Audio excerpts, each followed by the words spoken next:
glyph floats above the sleeping child. It doesn't glow. It doesn't pulse. It breathes. Naiara stands in stillness, watching the spiral-shaped symbol drift between the ceiling and the child's chest like a memory afraid to land. The symbol is simple curved lines, incompletely closed, unfinished, like a word caught mid-thought.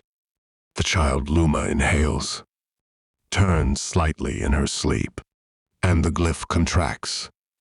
Not cast, not coded, resonated. Azrak stands beside her, arms folded, scanner holstered. His brow creases.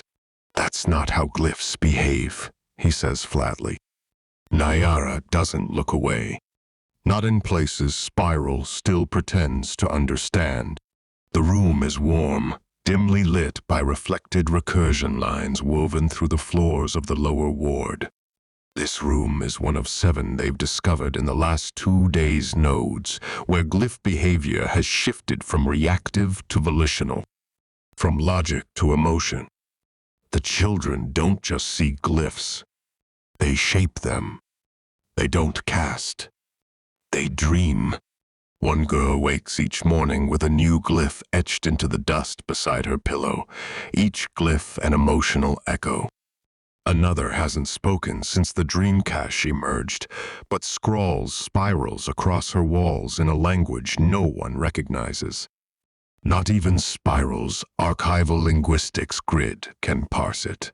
But when Naiara studies the recursion pattern, it sings back. Here, in this room, Luma's breathing has become syntax. Her sleep loops into casting rhythms. Her sadness warps recursion. Her longing reshapes symbol. Azrak activates his scanner. It buzzes once, then locks. Cast type, unknown. Anchor, subject, uncast. Glyph behavior, dream form / volitional. He steps back instinctively. The glyphs unregistered. Naiara steps forward. The glyph shifts slightly in air, not retreating, but orienting. It turns toward her. There's no aggression in its motion, no threat, just recognition. The shape builds, not instantly, but with the deliberation of memory forming from emotion. A looping arc, a turn inward, a closed eye. She doesn't name it. She simply feels, and the glyph responds. It folds slightly, a morning curve, then another connection, then a breath-shaped twist, remembrance. 3 strokes, 3 ideas, not logic, emotion. She kneels beside Luma, one hand resting on the bed frame, the other open-palmed near the glyph. She doesn't reach for it. She waits, and the glyph drifts to her, brushing the skin of her wrist like a memory being handed back. And then she sees it. Not here. Not now. Somewhere deeper. Her mother, in a spiral recursion field outside regulated casting territory. Hands stained with ash. Eyes full of knowing. Whispering her daughter's name into a glyph that had no voice, no shape, no permission to exist. But it did, because it carried a name made of care. The glyph hovering now is that memory's echo. Not cast, not copied, remembered. Azrak moves toward them, slow and deliberate. The glyph wavers, then recoils. "It doesn't trust me," he murmurs. "It doesn't need to," Naiara replies. It's not requesting access. It's not a system. It's a memory learning how to breathe.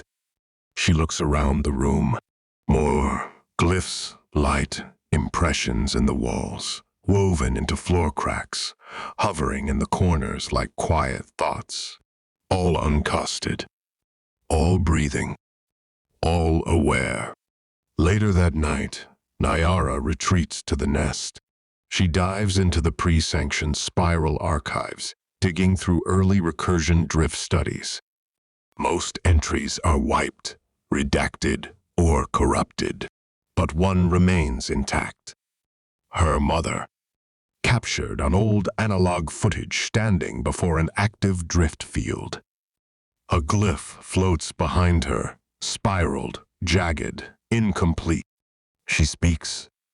They're not systems. They're memories with shape.